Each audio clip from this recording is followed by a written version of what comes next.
Au Chili, le compte à rebours est enclenché pour la présidentielle, particulièrement suivi puisqu'une femme pourrait l'emporter. La socialiste Michelle Bachelet a une légère avance dans les sondages. L'élection de cette candidate âgée de 54 ans serait un coup de tonnerre dans ce pays réputé pour son conservatisme. Envoyé spéciaux Bertrand Coq, Gilles Jacquier. C'est une femme qui conduit sa voiture, plaisante avec les journalistes et que les Chiliens apprécient pour sa simplicité. C'est une femme qui élève ses enfants toute seule et exerce la profession de pédiatre quand elle n'est pas ministre.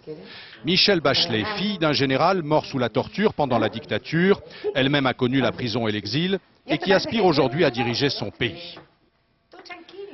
Je suis sereine, dit-elle. Bien sûr, les Chiliens auront la parole dimanche prochain, mais je suis sereine. Ministre de la Santé puis de la Défense, Michelle Bachelet s'inscrit dans la continuité des gouvernements de centre-gauche de l'après-Pinochet. Sa priorité, nous dit-elle, c'est l'emploi. Plus de travail pour les hommes et les femmes de notre pays, mais pas n'importe quel travail, des emplois décents. Au premier tour, les femmes ont majoritairement voté pour elle. Dans un pays où le divorce n'est autorisé que depuis 2 ans, cette mère de famille de 54 ans est à l'image de la classe moyenne, celle qui aspire à une société plus ouverte. Nous voulons une démocratie plus paritaire, qui intègre tout le monde. Et je crois qu'une femme élue peut être un symbole de ce changement au Chili et un exemple pour d'autres pays.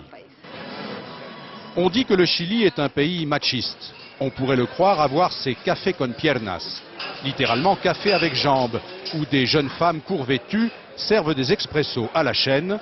La clientèle est essentiellement masculine, mais, surprise, tous les propos ne sont pas convenus. Bien sûr, il y a ce monsieur qui trouve que les femmes sont faites pour commander à la maison, mais pas pour gouverner un pays. Mais celui-là trouve au contraire l'expérience intéressante. Être dirigé par une femme, pourquoi pas?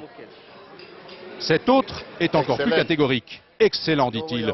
Je voterai pour Michelle, parce que c'est une femme, parce qu'elle est médecin et parce qu'elle est intelligente.